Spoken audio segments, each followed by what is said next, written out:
Back to the Culture Call on Praise 93.3 with L. Spencer Smith. Our desire is to reach and empower the community by discussing a cross-section of relevant topics from various perspectives that are essential to its growth and interpersonal connections. Be sure to save our call-in number, 205-752-4800. Be sure to install the free Praise 93.3 app so you can send L. Spencer Smith a message or topic idea. Search for WTSK in your app store.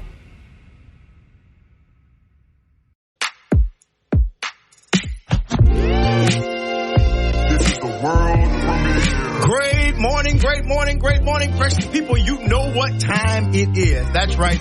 It's time for your number one talk show, The Culture Call, with yours truly, L. Spencer Smith, right here on Praise 93.3 FM, your inspiration station. And guess what? This is the place where Tuscaloosa meets the world. And for the next 2 hours from 10 a.m. to 12 p.m., I'm excited right now to be talking a little bit about everything. That's what we're going to do, from society to sports, education, economics, from religion to relationships. And as always, we are here to create a safe space. That's right, a safe space to have empowering conversations, empowering, provocative, and yes, even sometimes controversial conversations. And guess what? I want you to join me on this journey today as we learn together right here on The Culture Call. Listen, want to send a special shout out to those of you who are our first time listeners. Maybe this is the first time in a year that you've heard about The Culture Call. Well, welcome to the CC family. We have a great time every morning. Absolutely. From Monday through Friday, we talk about everything that's empowering our community, making you a better individual, making our communities better, making us a better people. Yeah, so that we won't be late, last, or lost. So we are grateful to have you on this journey with us. And so whether you're sitting at your cubicle with your earphones in, whether you are driving on the road or you might be on vacation, we want to welcome you to the CC family. Second shout out, definitely always want to say thank you to those who listen to me every day. That's right. You are the foundation of the Culture Call family. And so I am very, very grateful. Even though you don't call in sometimes, I'm good. Yeah. Because I know you at work. Yeah. Many of you all say, hey, Bishop, I'm at work. And I wish I could call it. Listen, my heart is connected to you anyway. So grateful that you listen to us every day. And you are the reason why we are, according to the Alabama Broadcast Association, the number one talk show. We are grateful for you, and most especially you. And we cannot leave the last shout out. We cannot leave this amazing gentleman, our brother Jay, who brings us in. That's right. Who brings us in every morning at 5 a.m. and leads us into the 10 o'clock hour with the best in gospel music and inspirational thought. Yeah, we salute him. He is a mentor, my coach. That's right. Every morning he gives me that pep talk to let me know, hey, I'm getting the people hot for you, and I'm giving you this hot baton. And I do my best to do what the old saints used to say, run on to see what the end is going to be. And so we are very, very grateful for him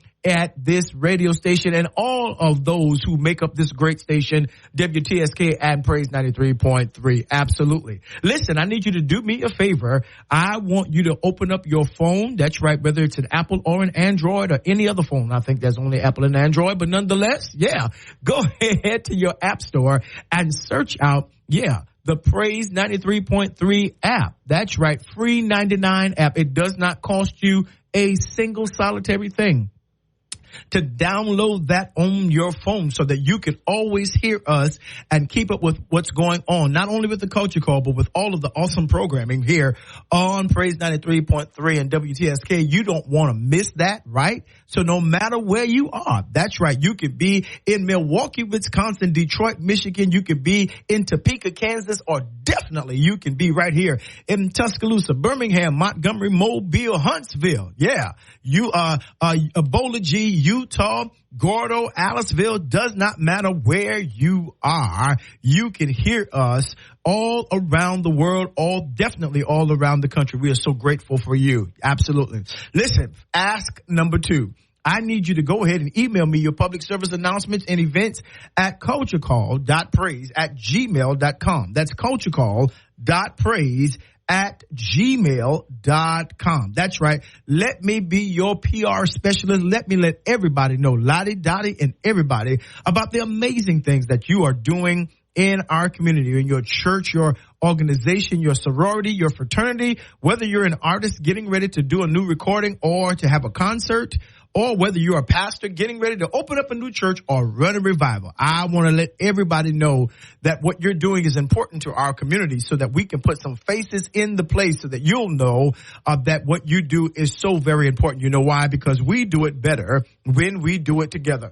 And as always, I need to remind you of the golden number, 205-752-4800. That's 205-752-4800. And you can call into the show and be a part of the conversation if you have the opportunity. And listen, also I need you to follow me on my Facebook page, The Culture Call. All you got to do is simple. Press the like button, L-I-K-E. Press that button, and now you are a follower on our page. And for the last couple of weeks, it's been growing, but I need more of you to go ahead and be a part of the Culture Call page and blow it up so that we can stay connected and together so that we are on the social media streets, right? I don't have a lot of pages, and that's why, because I don't want you to be all around the place. I need you right there on Facebook. Go ahead and like that page, and let's stay connected together. Listen, do me a favor.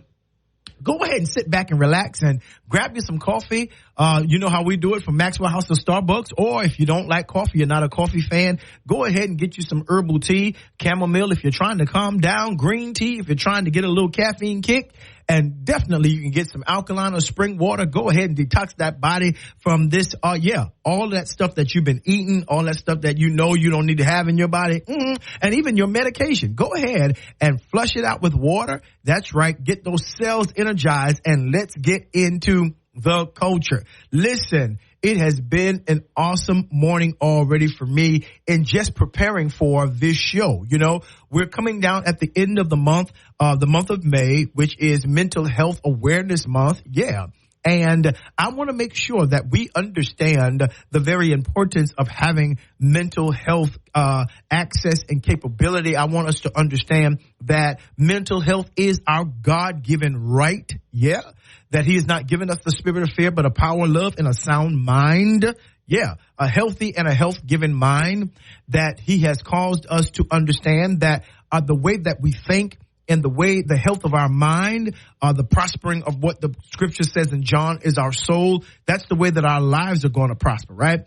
He said in 3 John verse 2, he said, I do above all things wish that you prosper and be in health, even as what? Your mind or your soul prospers. And so what goes on in the mind is what we see in time. What changes in the mind changes in time, right? The whole element of even the salvific work of Christ, Paul points out in Romans chapter number 12, verse number 2, that we are transformed by the renewing, by the being born again in the element of our minds, right? And so we cannot prove that good, acceptable, and perfect will of God except it be with a healthy and a changed mind. And that word transform is the word metamorpho in the Greek, which means where we get our word metamorphosis. And the image there is to see your mind as a caterpillar that is in a cocoon. And when you get born again and when you get new information, you begin to meditate and study the word of God.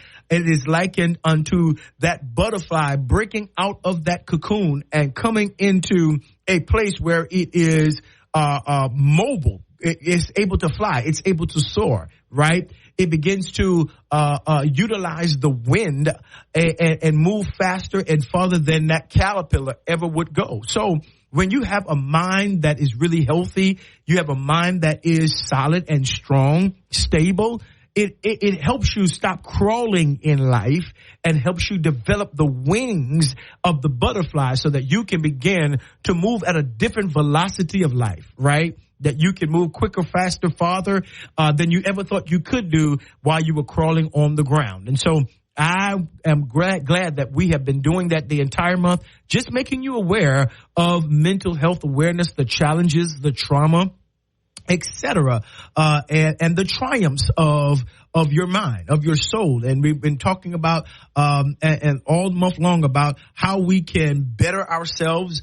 We talked about the effects of abuse. We've talked about, various ideas of things that attack us, maniac behavior. We talked about the proper use of the spirit and the mind with regards to there is nothing wrong with you having a counselor or therapy and a pastor, right? Because pastors legally, legally now, when I started pastoring years ago, almost 30 years ago, it wasn't that. They were just beginning to institute this whole idea of pastors not being able to be therapists and advisors and counselors, that they changed the language of what pastors are able to do so that there will be no litigation against pastors, right? And so pastors really can't call it counseling, right? Pastoral counseling. No, we have to say pastoral advisement now from a legal perspective, because if we give anyone counsel or what they consider to be therapy, and it goes awry, that they can really take pastors in the church to court and win. And win because the pastor said that I was counseling and or I was giving a therapy. And I know we think that, especially in our community, that pastors ought to be able to do any and everything and always give you counsel. But pastors, listen, you have to start teaching and letting your people know that, and bringing not even on staff, if you can't bring it on staff, even or have partnerships. That's what I want to say. Have partnerships with different agencies, that when people have that level of trouble and trauma, that you don't try as a pastor. I know you feel with the spirit and that you are erudite in the word. I ain't mad at you, bro. I get it. I ain't mad at you, sis. I got you. However, from a legal standpoint, you need to partner with a Christian counselor or therapist who knows what they are to do, and refer your members to those people. Now, I want to say that again, and refer those members. I didn't mean to talk about this, and I wasn't considering talking about this, but I feel like I need to help some pastors because we have some amazing pastors, right? And let me put this as a sidebar. We live in a culture of litigation. We live where people don't mind taking folks to court when things go awry, because unfortunately, people are looking at for financial come-ups and all those different kinds of things, and they're finding each and every avenue to do that. And they think that the church has a lot of money. They see people and they say, well, Pastor, can I meet with you? Can I have a counseling session? And you're like, no, I can advise you. And advisement is a certain amount of time, because when you go over 30 minutes for advisement, you start entering into counseling therapy territory. And so you got to be very careful. I hope this is helpful. Again, I'm trying to steal nobody's gusto. I'm not trying to steal what the kids say, your stilo, but I'm just telling you, it is very important that we begin to operate, especially in religious circles, in a proper way, because we don't want to put a pastor in a very difficult and precarious predicament because he's using the wrong nomenclature, the wrong label to do what he does. And I know in previous seasons, that pastor says, well, I'm a pastoral counseling. No, you have to literally go to school now to get a degree or certification in counseling pastors. Lord, let me say that again. That for a church, if you want to call it counseling, no problem. But you have to have certification. You have to have certification that you are qualified to do Christian counseling as a pastor, right? They have the courses now in seminary and all those different kinds of things, right?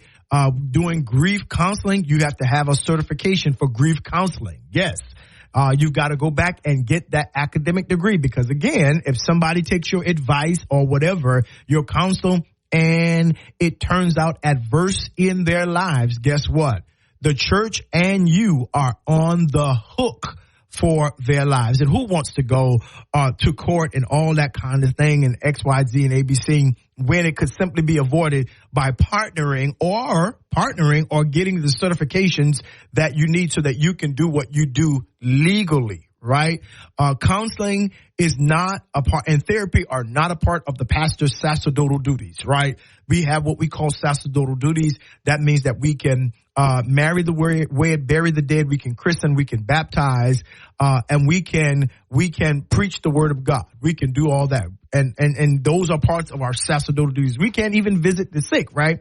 But now we've got to be careful in that and make sure that we have clergy licenses and clerical, that we are part of, on the list at hospitals, on the list at homes and at hospice places. We got to be careful when we're dealing with those kinds of things. You know why? Because the world and science looks at the mind as a valuable tool that can be manipulated, can be given various forms of information to create certain patterns and certain ways that people will go. And if we advise them incorrectly, it is on us. So I want to start right there. Again, I did not mean to start about that. This is not what I'm going to be talking about today, but I felt the unction to go down that path to let you know.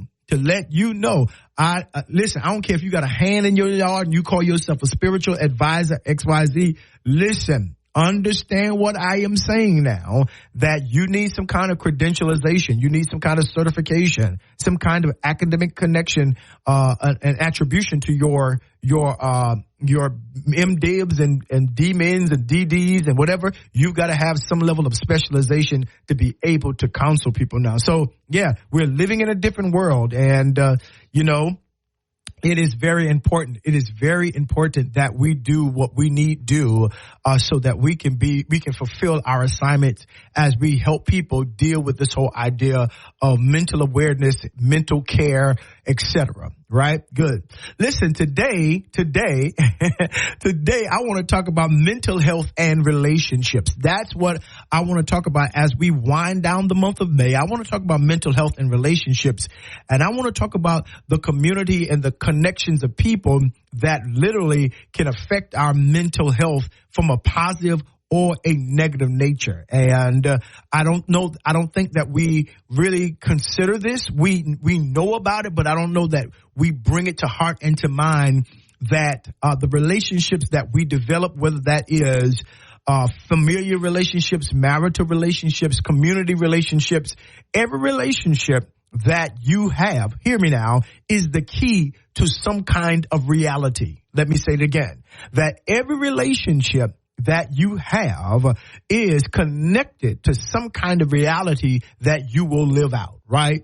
So it matters who you marry. It matters who your friends are. It matters even who your family are. It matters who your family is. It matters, who you hang out with at work. All those things matter because they have the potential, the high potential of creating a particular mentality, a mindset that you need to understand. You know that there is an axiom that says birds of a feather flock together, right? And those who have the same addictions and behaviors and preferences and principles normally are friends, they build some level of relationships, right? And that's very important for us to understand that they're not just there for a social context, right? That these people who we are around affect us in every sphere of our lives, right? They affect us spiritually, they affect us mentally and they affect us physically, right? That the people who we hang around it's very important. And who we allow ourselves to build relationships with. Do you understand that a man can be married to the wrong woman and it affects his life forever, right? Right? A woman can be married to the wrong man and affects our life forever, right? Children can have I don't want to say the wrong parents, but have, not an established relationship with their parents, the absence thereof, or an abusive relationship with their parents, and it affects their relationships. Or better yet, you can create a system of friendships at your work, or at your job, your workplace, and just from college, all these different kinds of things, from high school. And these people have a direct reflection on who you are, what you do, how you see the world, and how you will live in it, right? Relationships are the gateway to reality, right? And so if you get connected to the wrong individual, right, and they begin to feed you, you begin to have conversation with that, right? So relationships begin to relay concepts and principles and, jokes and axioms, anecdotes, all those things, right? They begin to develop a certain language, but that language creates something in your mind. And if you get with positive relationships, they can encourage you to do better for your life. They can encourage you to move forward. They can encourage you to change a way that has been a bad habit and or pattern in your life. But if you get with negative and toxic influences, they can have an adverse effect, right? They affect you the same way, that they come in bringing doubt, defeat, depression, discouragement, right? They can berate you or berate a situation. They can cloud your vision. They can cloud your mind with regards to how you really need to see a thing. They can really give you bad information and bad advice, right? And it affects the reality or the world that you live in. And so mental health and relationships, you cannot disconnect, right? One of the texts that I love is 1 Corinthians chapter 15, verse 33. And it says, do not be deceived. Listen, hear me. Don't be tricked. Listen, don't be lied to. Bad company ruins good morals, right? Right? Evil communication corrupts good manners is what it says in the King James Version. But here in the NRSV, it says bad company ruins good morals. In other words, you can know what is right to do. But if you get in the midst of bad company, of bad relationships, bad connections, it can ruin what the right things you know to select. It can ruin a good behavior in your life. And so you've got to understand that every person that you are connected with has influenced your mind, whether you want to acknowledge it or not. They influence your mind toward a particular direction. Right. And with what they say, with what they do, with what they encourage you with, right? Or what they dissuade you with, right? There is a certain level of activity, action, and principle, perspective of that these people bring. And what the text tells us, I don't want you to trip, but it don't matter who I hang out with. They my friend from elementary school. This my play cousin. This my real cousin. And my blood is thicker than water. And we say all these different kinds of things, not even know where these things come from, right? And we're going to talk a little bit about that today. We defend dysfunctional things, right? Because we've grown comfortable with dysfunction. Right. And we know people a lot of times are bad to be around, but we've created of such a fear of making decisions to better ourselves, right, that person has to cause some level of hurt and or trauma for us to even reconsider our connection with that relationship. Right. And oftentimes we do it too late. Right. And so a lot of our relationships are not really relationships or bridges to our future. They are trauma bonds. They are trauma bonds, right? What is a trauma bond? That they have gone through the same trouble and or trauma or trial that we have gone through that have not been healed, have not been resolved in any kind of right way. We can connect with people that remind us of that. We all sit around and we talk about our ex-husbands, our ex-wives. We talk about how bad, how seemingly bad our children and our children are. We sit around and we connect over some level of abuse and pain that have happened. I don't like my church. And so now you get with all the I don't like my church folks.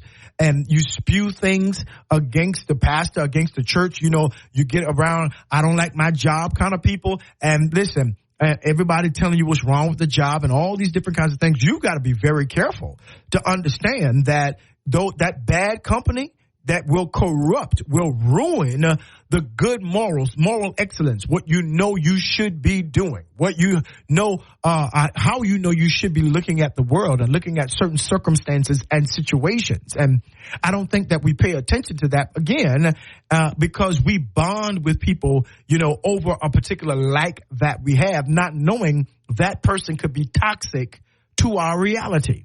That person could be the gateway of ushering us into a negative experience that we may not ever get out of. that it might be cyclical in our life. We may become addicted to hurt and addicted to harm, et cetera, et cetera, et cetera. Why? Because we've got this relationship that fueled us to go that way. And so we need to understand that the relationships that we have, Culture Call, can significantly impact our mental health. Because when you sit and you commune, you eat with, you spend time with people, and they are not healthy, one of the things that they want is to find or create another connection to unhealthiness. Why? Because they have grown comfortable with being unhealthy. And I want to find someone who is just as unhealthy as I am. That's how you know. That's how you know that there is some level of dysfunction, some level of satanic or evil activity connected to it. The Bible says it's evil communication. That's how you know, because that's exactly, from a spiritual context, what Satan does, right? He knows he is dysfunctional. He knows what his end is going to be. He knows that he is remanded to hell and to darkness, and he wants as many people to go with him. He's not satisfied with a third of the angels in heaven. He wants you and me. And so because he does not want to be alone in that dark place, that at the end and the consummation of time, will be thrown into hell and to the lake of fire, right? He doesn't want to be by himself. And that is how dysfunctional people act as well. They do not want to be alone. So they find, and to use a term, they prey on other people who they can see might be susceptible to that level of toxicity and dysfunction, and they latch on to people like a predator latches on to prey, right? When we look at the Peter text and that we are sober, we must be sober and alert, because the enemy, the devil, is going around like a roaring lion, seeking whom he may devour. You got to get that out just of the invisible picture. Know that there are people who have been designated by the evil one to come into your life, come into my life, and literally pollute our reality, devouring us. We are prey to that predatory spirit, and we can bond to people in the name of having relationship and all these different kinds of things, not even being aware of the effect that they are having on our minds, not being aware on the effects that this relationship is having on my everyday life. Right. And so we wanted to have a conversation today to remind you and not only to remind you, but to even encourage you to do an examination of the relationships that you have, right?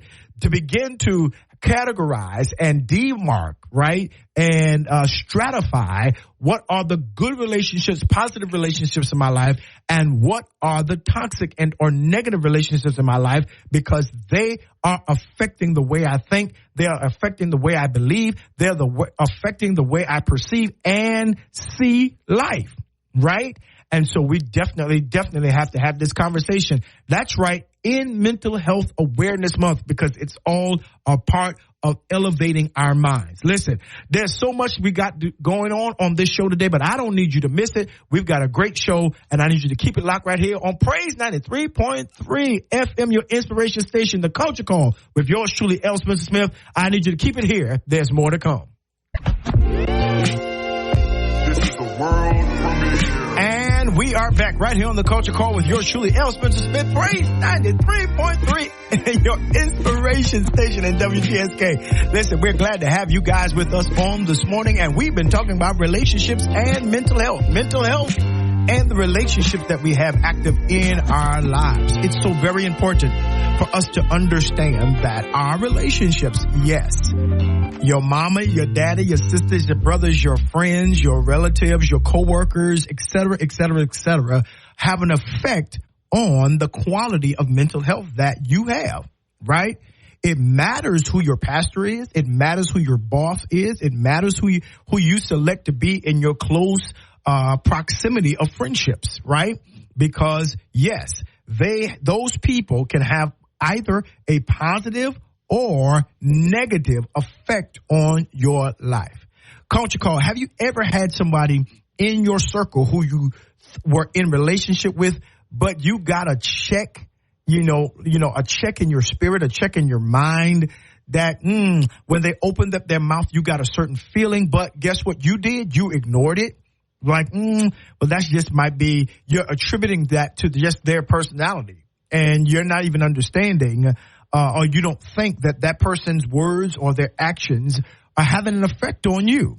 Well, what the text says is don't you dare be deceived. Don't think that, who you hang around don't matter. No, it does. It says bad company ruins good morals. It means simply this, that your relationships that you allow yourself to be exposed to can have a tremendously deleterious effect on how you see life, on how you see marriage, on how you see relationships, children, how you see church, how you see school, your relationships begin to formulate the framework of your vision, how your perception and your perspective works, right?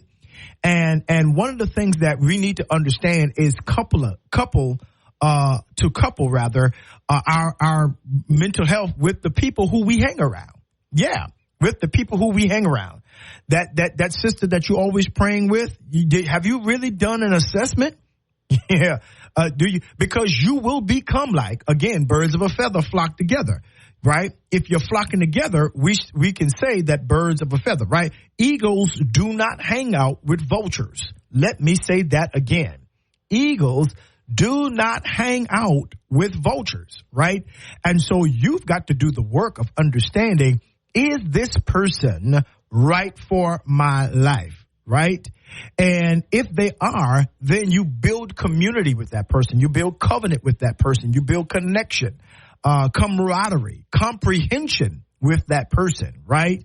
And that's very important, because those are the things that happen in human interaction, that my spirit communes with their spirit, my mind communes with their mind, and we are not afraid to, it's either in a romantic or a platonic kind of way, commune together physically, that we can hang out together. Doesn't mean that that something sexual or sensual is going on, but I go out to the movies with them. I go out to, I hang with them at church. I hold hands. We pray together, etc. We experience each other in every realm of our lives. So who your relationships are is so very important, because we experience life and people and the reality and the context of individuals by building relationships with them, right? When I tell people, they want me to always comment on things and correct things and rebuke things. And one of the things I have to remind them is this. Here it is. Y'all ready? That I don't have enough relationship with them to rebuke them, right? That I don't have a covenant with them in order to correct them, because rebuke, instruction, and connection and correction work with relationship and connection, right? That nobody can just come up on the street and discipline your child. Nobody is just going to come up who you don't have any kind of relationship and watch where I'm going and chastise your husband, chastise your wife. No, you're like, wait a minute, who are you talking to? You don't even know me. That's what the conversation is going to be before it probably turns into something even more heated if that person tries to continue that, right? And so we don't even understand that even instruction in correction, rebuke, all those things in our lives are predicated upon the level of relationship that we have with individuals, right? And I think that's very important, because I think we miss that as we are living out our reality. We don't really pay attention to that. And so sometimes I withdraw myself, even though I may have knowledge in that situation, even though I may be well versed in that situation. One of the things that happen in this social media driven world is that we believe that electronic access to people really deems that we are in relationship with them, right? We get into this virtual reality, and then we get electronic courage to really be into things, and we don't even know that that person could really snap back. You know why? Because I don't know you.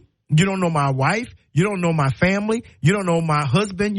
All these different, you don't know my reality. You don't know the kind of life I live, but you feel like, because I follow you, I like your page, that I've got a quote unquote relationship with you to say things, to correct things, that to think that your opinion really matters in my life. That's the illusion, better yet, the delusion of social media and social networking, because we really think that we have access and relationship with these people. And you know, that's deceiving, because you don't.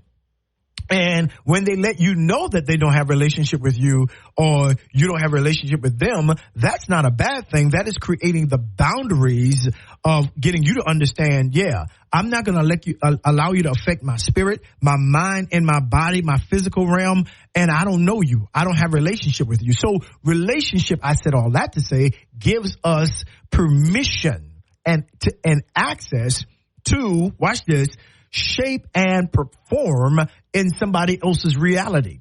Do you understand that there are people that die every day, but you know what? It doesn't affect your life. You know why? Because you are not in relationship with them. You don't know them, right? You don't know them. So those things are affected because you have relationship with them. And the closer proximity you have in relationship with the individual, that opens the door for you to experience grief, or for you to mourn over them, or for them to touch you in an effective emotional place where you shed a tear or two, or many for them, right? But when there is no relationship, that element of your life is not affected. Why are you saying this, El? Why are you saying this, Bishop? I'm glad that you asked.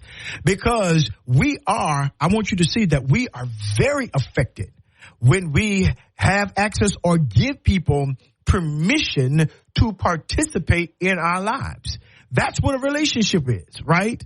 That is where you give people permission and access to perform who they are and what they think and how they perceive, right, in your life.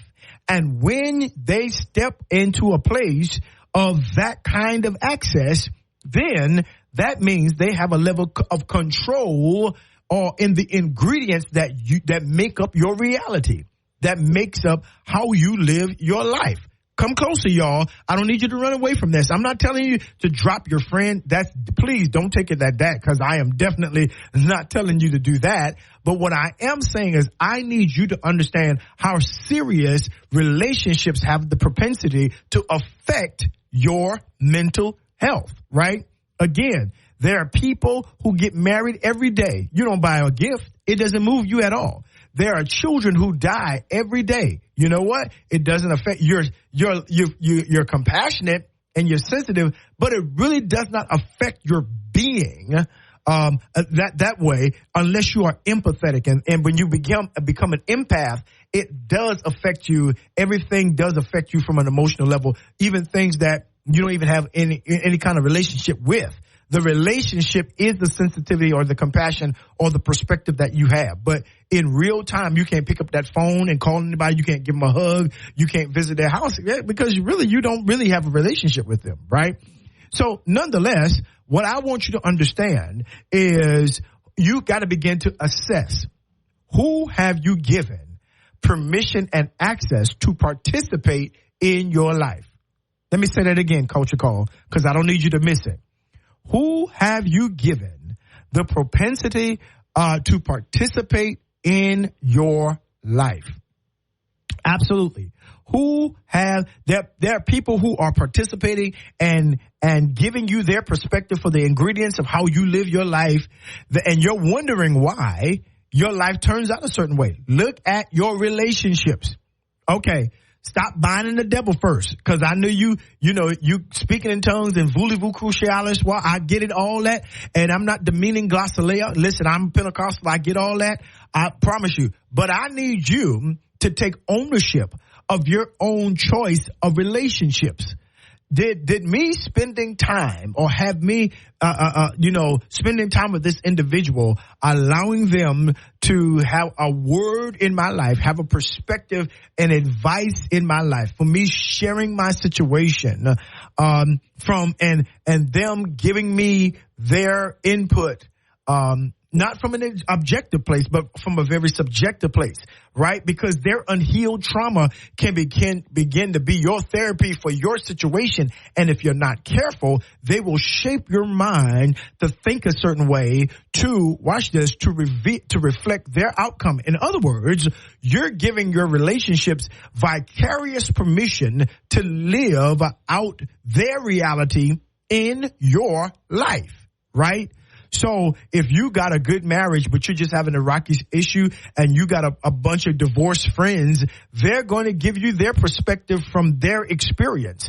And if you don't judge it properly, if you don't discern it properly, if you don't know how to think through a thing properly, if you don't know how to create some level of distanciation and an apartness from what they're saying, listen, your life will begin to act like, begin to be their life. And now you will hate the same thing they hate. When you got a good situation, you're just working through a rocky situation, and now your reality looks like their reality, and you're no more the wiser. You lost your marriage because you're hanging around. You got a relationship factor with a bunch of people who are still traumatized by their failed marriage, and they've not healed, but they are in your close quarters.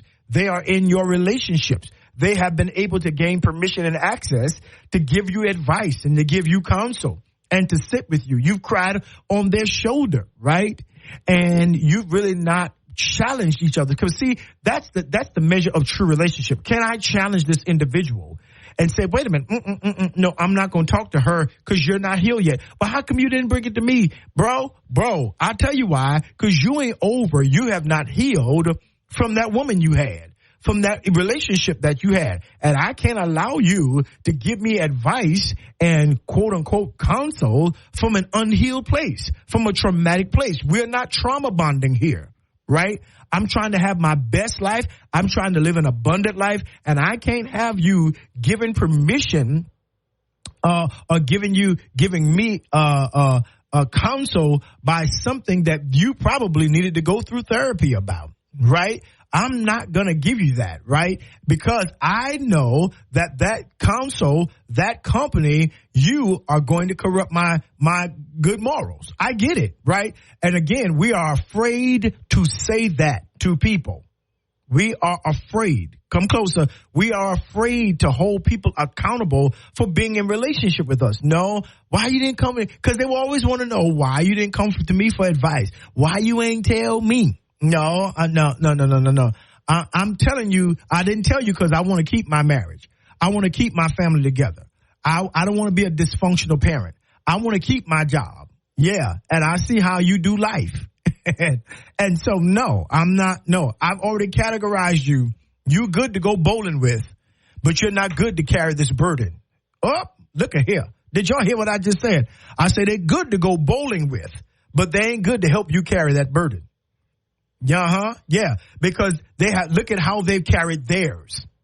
Yeah. So you've got to begin to discern and make critical decisions about who your relationships are and what you give access to people. Guard your heart with all diligence. Why? Because out of it flows the issues of life. Let me say that again. Listen, community. Listen, good church folks. Listen, everybody. That's right. Even you who's sitting in the back. Listen, guard your heart with all diligence. Why? Guard your mind, your emotions, your will diligently because why? Out of it flows the way that your life goes. Right. Now, so you got to guard your heart even from people and places and things that you create relationships with that you know. Come on, you are not ignorant. You are not so disconnected from reality that you don't know who gives bad advice. You know right now those in your relationship circle that you can trust, and you know those who you cannot trust. Come closer. Don't cut the radio off now. We talking. Let's go. You already know, right? Either you've observed them, Holy Spirit have told you, you monitor their life, you've seen how and you're like, yeah, that's my friend, but yeah, I don't know. I don't know if I want him in that. I don't know if I want to invite him into this situation. I don't know if I want to get advice from them about that. They can't keep a job. So why would I ask them, what shall I do on my job when I don't agree with my supervisor or I'm having an issue on my job? Why would I ask them and they currently don't have a job? Or they have one, but they don't like their job. Why would I ask them for counsel? And see, we normally do this kind of work of relationship on the backside of taking bad advice, right? And things going awry, right? But we need to do that. And where you have positive friends who are going to say positive things in your world, you need to say, okay, come closer. I can trust him. I can trust her. That is my brother and my sister. I can give them permission and access to give me counsel in this area. Give me advice. Give me their perspective in this area, right? Because that I'm going to follow their advice. In the multitude of counselors, there's safety. That's one of my favorite texts. That's what I live by. I try not to do, and if I'm making big, critical decisions, I try to call my friends or family members, on what I should do next, or how I should handle a thing, right? I don't try to go it alone, right? But if I don't have that particular counsel, it's who you talking to, Culture Call. It is who you have given access and permission in your life to guard your life, to help you create that flow, those issues, like the woman with the issue of blood, that flow. That's how I need you to see that a constant flow of decision, the constant flow of framework and reality and experience in your life comes with what you allow into your heart. And so, the Bible doesn't say imprison your heart. Don't let anybody in. Don't have any kind of relationship. It says guard it. That means be careful with diligence. That means be aware and awakened by the people who you allow to help you make decisions, help you do life. Because no man is an island. We do not do life alone. All of us will deal with what I'm talking about this morning, relationships. But please understand that every relationship has an effect on your mental health. Absolutely.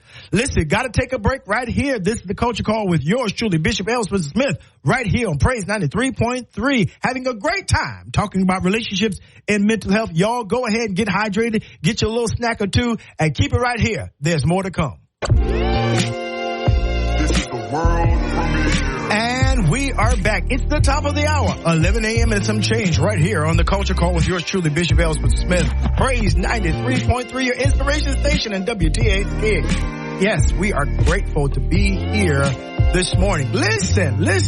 Want to welcome all of you who are joining us at the 11 a.m. hour, the second hour of the Culture Call. Yeah, maybe you missed the first hour. You're going to have to go back and get on my podcast and listen to that replay, because I'm telling you, we've been having a time this morning. But I want to welcome all of you who are just joining us for the Culture Call in our second hour. We've been talking about relationships and mental health and how our relationships affect how we think, how we perceive, our emotions, etc., our decision making. We've been talking about that all morning. Also want to remind those of you who have not done so, go ahead and send me your announcements, your church announcements, your event announcements to culturecall.praise@gmail.com. That's culturecall.praise@gmail.com, and put me in a position to let, again, Lottie Dottie and everybody know what's happening in your neck of the woods. We don't want anyone to miss what's going on in your area, and we want to put some faces into place so that you'll know and feel very, very good that what you're doing matters and makes a difference. Okay, good deal. I want to continue with this conversation, just kind of giving us an understanding of, and I hope that we've already seen it, the effect that relationships can have on our mental health, right? That they can either be positive or they can be negative. They can encourage us into, doing well. They can encourage us even further into prospering in life, or they can take on a toxic characteristic when we give them permission and access to participate in the decision-making process in our world, right? That they begin to create certain mindsets, and that can be positive and negative, right? Because I don't want you to think, well, I got to be by myself. No. It is not good for man to be alone. It ain't good for you to be by yourself. No, that's why God gives us friends. He gives us family. He gives us relationships so that we can see those things in the view and in the guise of exactly how God wants us to be partnered. But guess what?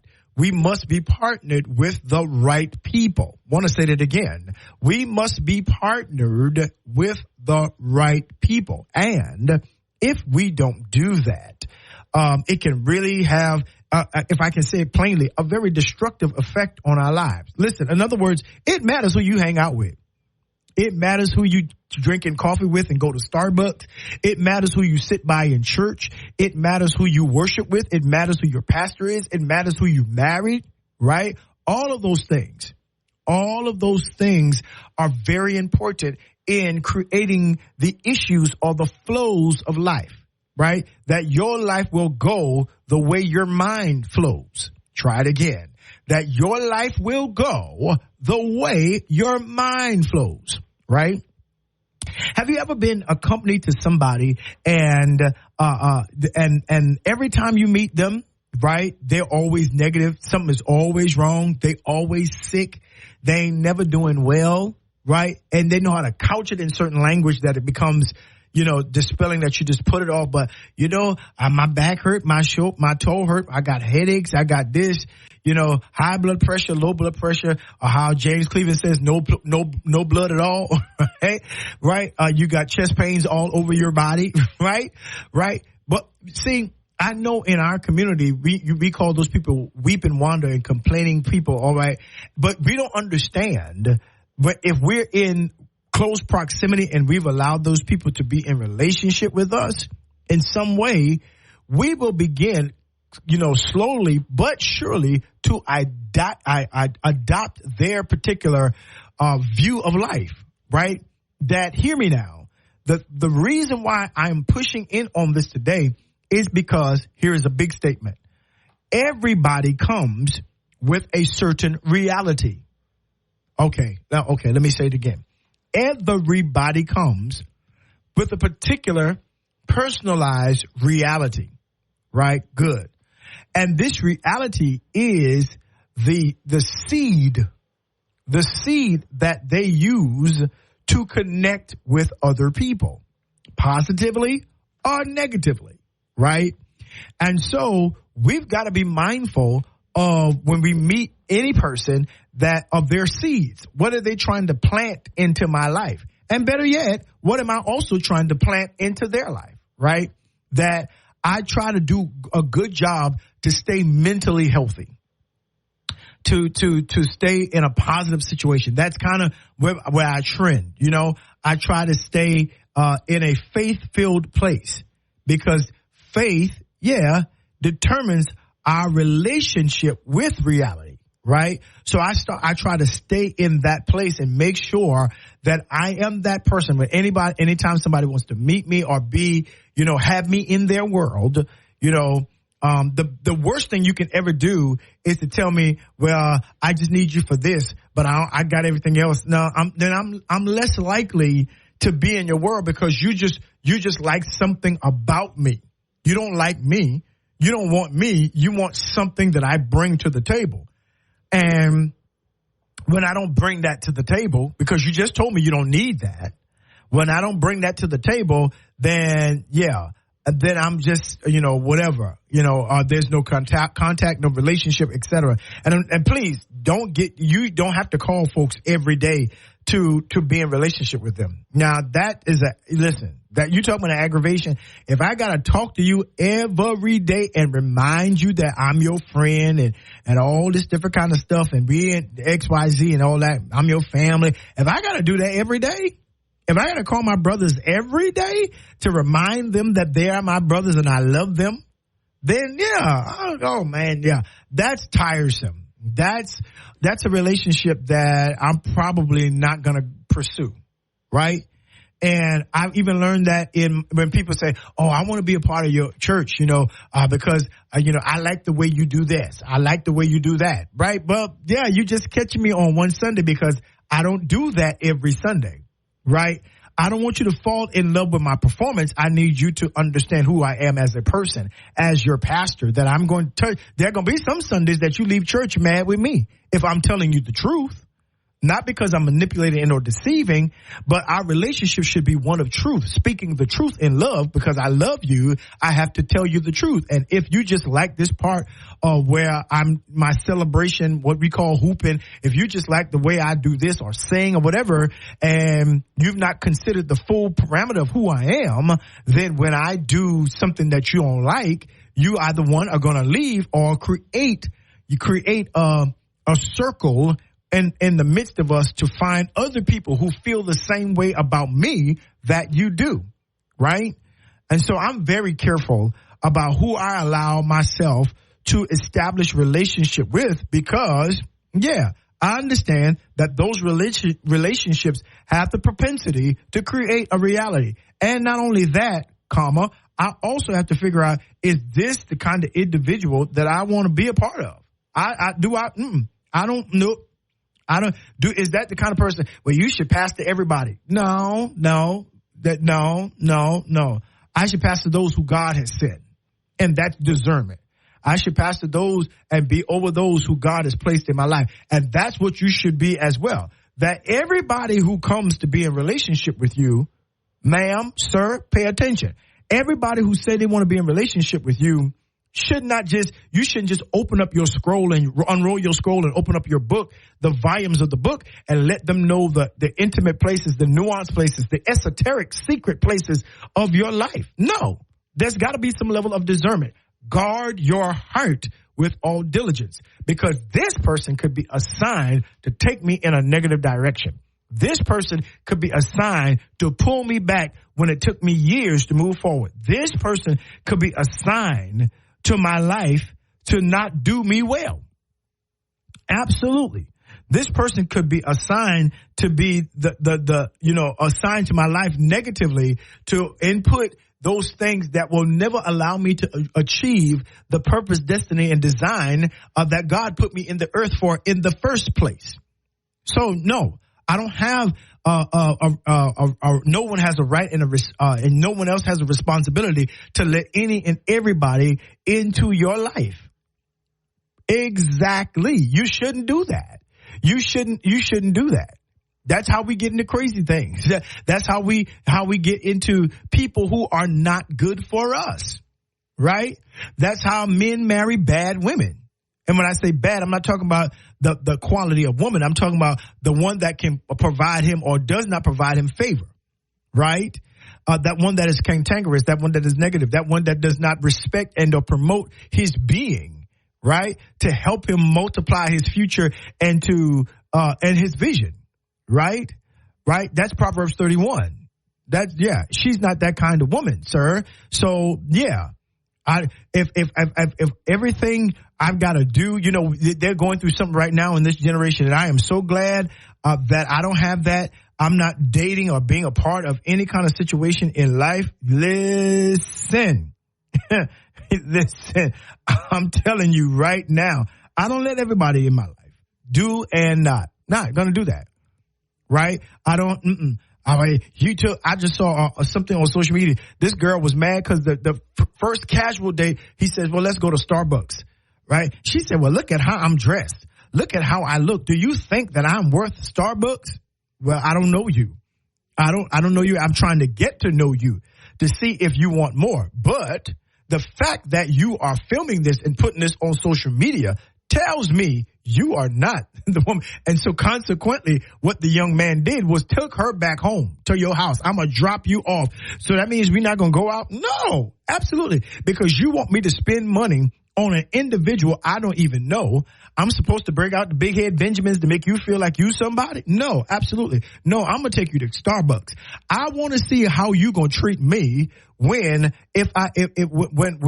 I'm probably going to be at my lowest. I want to see how you respond to me. I want to see if I'm worth your time in what I do in my life, with my life, when we just getting, some Starbucks coffee and maybe a muffin. If you can be into me and I'm not taking you to Fleming's or Perry's or, the Capitol Club, if I'm not taking you to those big name places, if you can be with me while we eating at Waffle House and still be into me, then we can go to the next level of establishing relationships. But you don't want me. You want a relationship with my pocketbook. You want a relationship with my wallet. Man. And on the same side, sis, if all he wants is a relationship with your body, with you sexually, and does not care about who you are as a woman, as a your vision and your purpose is more than just to have his babies and to sit home and to not do anything, but God has placed inside of you something that is wonderful and amazing, that you can take your own agency and build your own business and yet remain womanly and feminine, right? If you don't see that, no, absolutely not. No. If you're going to take me to these big time places because you think I'm going to sleep with you, no, absolutely not. And before y'all like, oh, this a Christian station, you better wake up. No, this stuff is happening and being trafficked in churches now. Yes. I pastored this generation, right? I know what's going on. That they can't establish relationships because somebody doesn't cater to something in the physical realm that they want. You don't owe anybody access to your body, your emotions, and your spirit. Right? You don't owe anybody access to the prime wealth that you have, to your mind, and they can't appreciate your vision. They can't get you. Listen, you can't eat with me at Red Lobster or some other place. We can't even have a picnic in the park because you think you deserve better. No, I'm good with you. I'm good. Listen, my life was doing good without you, and it's going to be doing much better. When I leave you, when I don't want to talk to you, after this moment, my life is going to improve 1,000% because what I just discerned is the person who I don't need to be with. Talking here, I will. Absolutely. And so we've got to understand that we have to start discerning the kinds of relationship and the kinds of people that come in and out of our life. Your life does not ever need to function without an usher. Oh, my. Say that again. I will. Your life never needs to function without an usher. That's what the text means. Guard your heart. You need, just like one of them old ushers, not these new ones that just let anybody come and sit where they want to sit, and they can look at you mean, and I don't want to sit that. They can, no. The old time ushers didn't care where you wanted to sit. They didn't care nothing about you chewing gum. They didn't care. This is a fresh piece of double mint. Well, spit this double mint out before you come into the sanctuary. And you're going to sit right here on the road that I put you on, who I put you by. If you wanted to have a selection, you should have came early to church, but you decided to come late. So you're going to sit where I sit because I'm going to keep you in order. Them kind of ushers. Them old women with the white shoes and the blue little dress. Yeah, with them white gloves on. That's the kind of person, the kind of thing you need to have in your life. They are ushering people in and what? Out of your life. You're just not going to come in and run roughshod and think you're going to have access to all of me. No. Pastor, I don't care how gifted and how creative and how administratively functional that they are. You need to figure out, are they going to be a part of the vision? Or how long are you going to be here? Well, the Lord sent me here to help you. No, he didn't, because he didn't tell me you was coming. I talked to him today and I didn't know. I didn't even pray for you to come. Well, I noticed that you need such and so forth. The person you got there, praise and worship leader, is not doing what they need to do. Or this one right here is, and God sent me. No. That usher will tell you, your discerner, Holy Spirit will tell you, no, that person needs, don't bring them on your staff. They will tear up your church ribbon. Yeah, in the guise of what they came to do. And no, absolutely not. Nope. And we gotta learn how to facilitate life like that. right? Even on your job, when you're interviewing, some bosses will tell you who they are at the very beginning. And you're like, now you got to make a decision because do I protect myself or do I just take a check? Well, I'm already in the interviewing process and I've been living without a job, so because what I'm not going to do is get to some place where you abuse my person just to give me a paycheck because you already are not paying me what I'm worth and what I bring to the table. So you got to make sure you understand that your life deserves protection. Your life deserves protection from, these relationships that will affect you mentally. There are people who I know literally hate their job, hate their marriage, hate their kids, hate their parents, hate everything. That I know people that listen. And when we get to talking to them, you will find out that they have no guard over their life. They have no usher over their life. And so they just let people come in and out. Right? Right? The same man, woman of God, keeps coming in your life. Daughter, the same man. Sis, the same man keeps coming. The same kind of man. Because you keep getting the same kind of relationships. Failed relationships keep coming because you've not learned that pain ain't a good guard. Inexperience is not discernment. Come closer, y'all. I said experience is not discernment. No, it is not. And so if you allow the same person, just different names, the same person, because you have not changed. You've not got a guard on your heart and your mind concerning relationships. So you let the same people come in and out of your life. Right? And just like the Gap Band says, you can't just keep running in and out of my life. You at some given point, that God got to say, okay, enough is enough. We are not doing this anymore. Not with this individual. Nope. You just happen to have somebody. You just happen to this. And you keep, how come I can't do this? How come I always get hurt? How come I can't keep a man? How come I can't keep a woman? Well, you need to look. You've not changed your standards since you've been in high school. You just let anybody come in and they leave you with the short end of the stick. They leave you broken. They leave you hurt. Yes, that's what they do. They leave you broken. They leave you hurt. They leave you traumatized. Yes, they do. And now it has given you a viewpoint of the world that's not even real. You're looking at the world through the guise of your experience and the guise of your pain. And people say experience is the best teacher. No. Experience is the teacher that is employed the most. Wisdom is the best teacher. But experience is the teacher that is employed the most. Right? Right? It's the teacher that's always got a job. Experience. That's why we think it's the best teacher. But no. Wisdom is someone maybe sharing me insights and revelation and information and knowledge from their life, right? And teaching me how to guard my life. Giving me the access and the understanding that, here's what don't do this. Yeah, work on this. Watch for this language. Make sure that you're not opening yourself up to things that will destroy you in your future. Right? That's the kind of relationship that you need. Someone that's got your back and your front. You need an armor bearer relationship. Now, Bishop, now you don't use church language on us. What is an armor bearer relationship? Listen, what we don't understand is this. Armor bearers biblically could fight just like the person who they were guarding or whose armor they were bearing, right? They're not these glorified things that they see in church that just carry your Bible or a briefcase or your little coat. No. They got your front, your back, and they are the ones that when whatever you miss, they catch.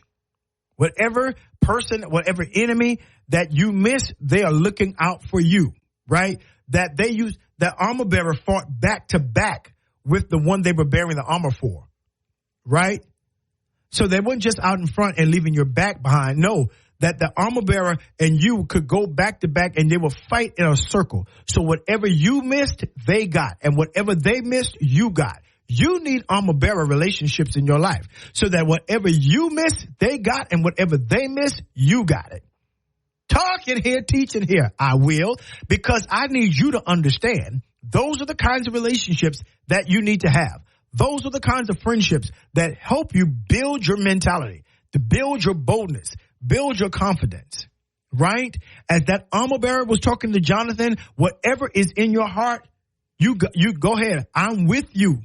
I am with you. I'm going to be right there with you. I'm not going to let anybody mess with you. I'm not going to let anybody. Don't worry about it. Before you can touch him, I already got him. I'm looking out for you just like you're looking out for me. And we're going to make it positively together. Whatever God has placed in your heart, whatever your purpose, whatever dream and vision you've got somebody to always encourage you. Go ahead. Go forward. I got you. You ain't got to worry about me. You ain't got to call me every day. I am on your side. Yeah, I am on your side. You can do it. You are the best. It's that friend, that relationship will send you a text. I know you're afraid, but God is not giving you the spirit of fear, right? That I know that you are a little bit timid, but guess you got the faith to conquer this. That's the kind of relationships you want. Right? I know it seems like you don't have the money to start that business now, but listen, I'm saving up just like you because I'm going to be the first one to sow a seed in your new business. That's the kind of relationship, come on, that you want. That's the kind of individual that you want to build with. Absolutely. Those are the kind of relationships we got to have. And you can't have that letting everybody in your life because you're lonely, because you just want to have a friend. You just want to be in relationship with somebody. Listen, you got to understand that, no, your life is too valuable for everybody to have access to. Ooh, yes.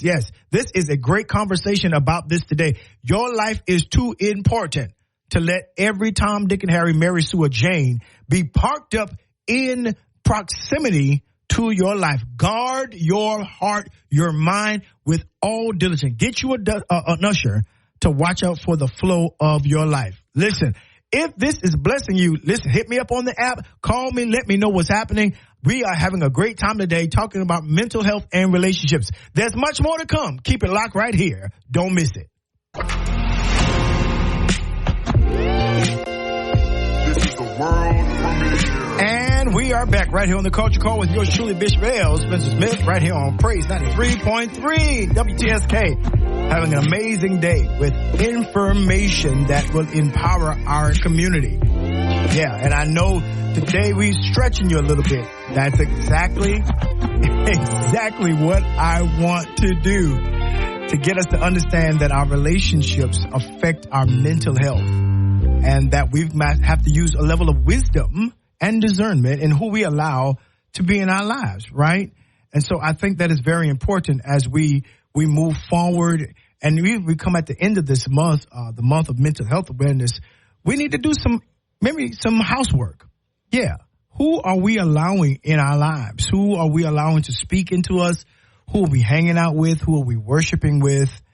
Etc. You know, the list goes on and on because, again, our relationships have a very, very important part to play in our reality. Okay? So listen, I've got some tips here on how to identify. I want you to put some benchmarks, you know, because I got to tell you how your ushers got to work. Because everybody, what did I say? Everybody needs an usher. Everybody needs an usher. And so I want to make sure that you understand that you and I have work to do in that area. And that people shouldn't just come in running in and out of our lives, giving us bad information, or we just hanging out with folks. And that, you know, bad company is corrupting the good things we know we should be doing, the positive things and the outlook of life. Yeah. You need people around you on those days when you don't feel like lifing, right? Those people who don't agree with that. You need somebody to say, hey, I understand where you are, but guess what? Better days are coming. You need folks around you that's always going to encourage you. Family, husband, wife. You don't need, you know, you see your husband down. You don't need to be, what's wrong with you? Yeah, no, you need to say, babe, we're going to make it. It's going to be okay. I know you're trying your best and I'm proud of you. The kids are proud of you. your children are doing bad or having a bad day at school or during the summer, whatever, you be that encouraging parent and say, hey, don't worry about it. It's going to be okay. Yeah, come and give me a hug. Give me some love, right? And you need that kind of surrounding because it's hard out here trying to mentally navigate this world, number one, by yourself. Number two, with people who are toxic and negative in your inner circle trying to feed you things that you know are going to lead you to a bridge to nowhere. So the number one thing that these people in your life, these relationships, they have to be there for mental and emotional support, right? That they provide that kind of support that can buffer you against stress, anxiety, and depression, that they can keep you out of discouragement, right? That those people who care about you and, support you even in your emotional well-being, right? That they help you in your endeavors, that no matter what comes up, that they have, yes, indeed, your back. You need that. You need that for for healthy, a healthy mindset, that they can pull you out of the pit. Yeah, they can pull you out of the pit. But not only that, you need a positive relationships and healthy relationships for self-esteem and identity, because they remind you of who you are. As I said before the break, that they are the ones that will text you and say, hey, don't you dare give up today. Yeah, you got too much work to do. You got too many great things in your future, right? We've talked about them. What about that business? They remind you of your forward motion, right? They remind you that you are not some dot that nobody knows about. No, they remind you that you are great. You are awesome. You're phenomenal.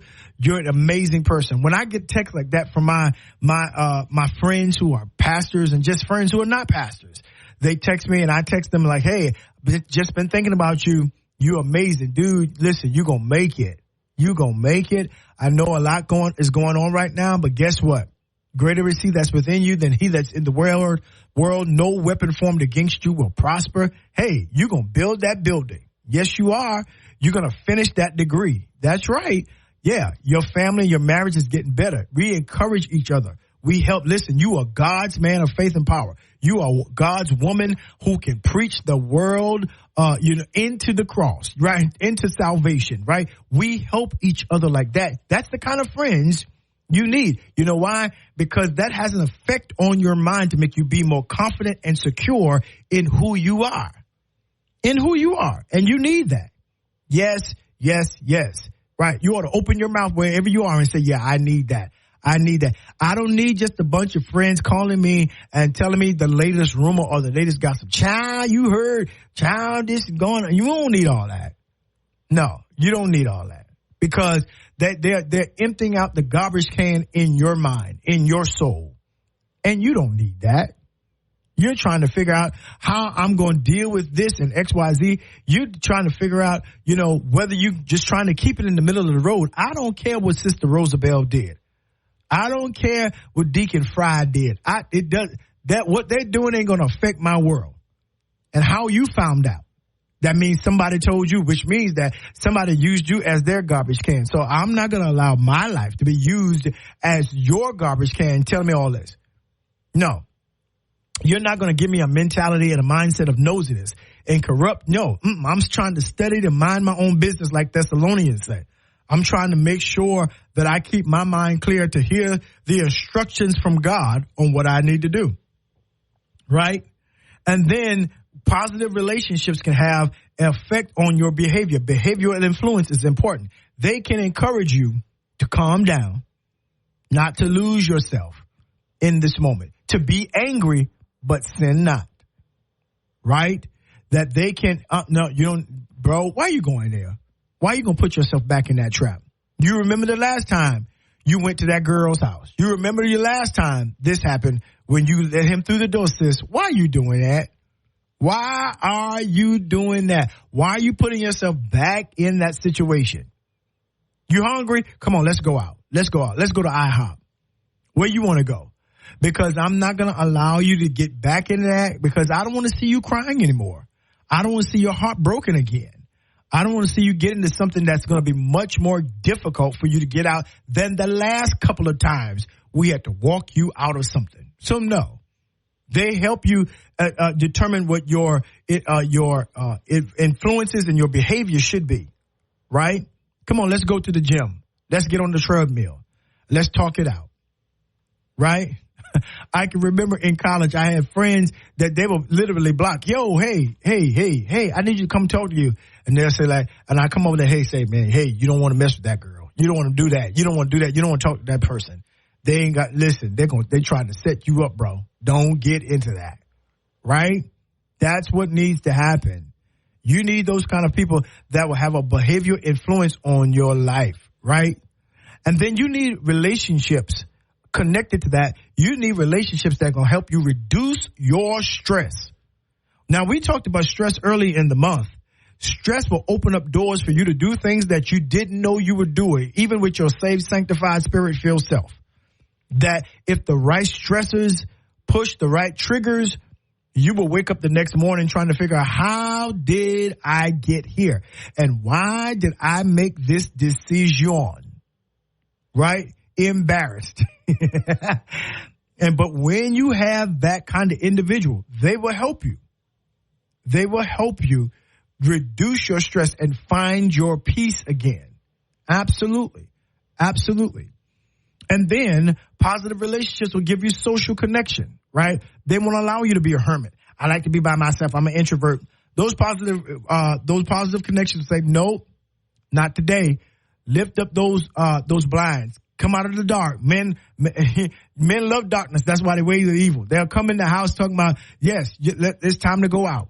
Let's go out. You're in here like a recluse. No. They want you to be, they want to end those feelings of loneliness and those voices that talk to you when you're by yourself.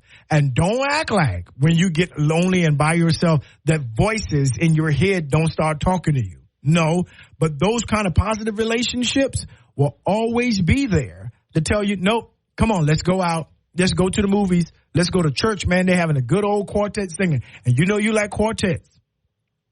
Right. And and listen, you're going to be there for a while because there's no such thing as a short quartet singing. Right? But yeah, those friends will help you get out and extend your social limbs and let you know, hey, that I've got life beyond my house, behind my little cubbyhole, beyond what I have denoted as my safe space. Yeah. They will remind you that human interaction is so very important in discovering and discussing relationships. Yeah. They become your ushers, right? And so while you are, let's say, Bishop, I'm just trying to get my relationships back on course. I'm trying to reboot. How do I do that? I just told you. First of all, your greatest usher is the Holy Spirit. Right? It's going to lead you in all truth. It's going to correct, instruct, rebuke. It's going to cause your discernment to go up. Right? It's not going to let you, be disconnected from what God has said over your life. Yeah, all of that. It's going to have that kind of effect. And it's going to bring people in your life that's going to do what? Going to assist them in helping them keep and guard your heart. Be the ushers of your life. And when that happens, you're going to see your life take on a different facet. Because I want you to go back to the opening. If corrupt communications, or if evil communications corrupt good manners, what will, good divine company do? If bad company ruins good morals, what will good company do? It's going to elevate you to do the right thing and to make the right choices, culture call. And we need to teach this to our children. Yes. We need to teach this to our teenagers and how they select their friends. We need it. Yeah. This is not just for adults. This is what you teach your children as well, and how their relationships affect their mind. That they wouldn't have ever thought about doing certain things unless, right? I remember when I was in elementary and middle school and even in high school, my parents would always say, hey, hang out with this one, or who are your friends? And I always would hang out with people who were intelligent, smarter than me, or were just as gifted as I was, that could sing or love music, all those different kinds. That's the folks I hung around with because they encouraged me to do better. Right. They encouraged me to be on my game. They encouraged me to perfect my gift and to extract the deep giftedness that God had placed in me, that I wasn't experienced enough to go down there and dig in that. And so they would help me. Hey, you can do better. Think about doing this, and you can do this. Let's go to the practice rooms together. Let's rehearse together. That's the kind of friends that I put around me. And I do that for preachers now, Even in the midst of competition and all that other kind of stuff that goes on, I do that with folks that's going to encourage me, and I can encourage them. Absolutely. We need that in this world. We need that in this world to make sure that, yes, that we counteract the bad company and we bring good company that can elevate us and can encourage us and promote us to have good morals. Absolutely. Culture call. So, yeah, we got work to do. We have work to do, not only for ourselves, but for our children. We have to model it. And we have to measure that in our children, right? We can't measure what we don't model because they're learning from us and how we handle our relationships, right? Listen, I see the runway. Yeah, I see the runway, and I'm putting my flaps down. We're about to land this plane, but I got a little bit more to go. I need you to stay right here, Culture Call. Yeah, right here on Praise 93.3 FM. Keep it locked and keep it loaded. We'll be right back. Well, family, we've had an amazing day today. I'm telling you, what a powerful conversation about relationships and how they affect our mental health. And I pray that there is something that we said and shared that was very valuable to your life, that you plan to put in action all over our community. We need to make better decisions about who comes in and out of our lives. I'm telling you, listen, I can't tell you the treasure and the importance that it has made in my life by being able. Some people think I'm selective and all that, and they might think that about you as well. But what I allow in my mind is so very important. What I allow in my life is so very important to what I do and to how I think and how I move and how I want my life to be. And so, yeah, that part always causes me to have a mentality of, okay, wait a minute, hold on. If I allow this individual in my life, what are they implanting in my life? And so I have to think about that. And that's what I want you to do about that. I want to set a trend for the summer. As we come into the summer months, let's start investigating our relationships and make sure that they are the right people to be a part of our lives. Absolutely. Listen, at the end of every phone call, my grandmama and my mom used to say, I love you a bushel, I love you a peck, and I love you a hug around the neck. This has been the Culture Call right here with yours truly, Bishop L. Spencer Smith, Praise 93.3, your inspiration station in WTSK. Listen, I want you to love intentionally, be at peace with all men. Holiness without shall no man see the Lord. Now, I want you to do your best today. Think well of yourself. Absolutely. Make sure that you're hanging around the right people. And listen, let's do it again tomorrow at the same time, 10 a.m. to 12 p.m. Don't miss it. We love you guys. Y'all be good. Have a great day.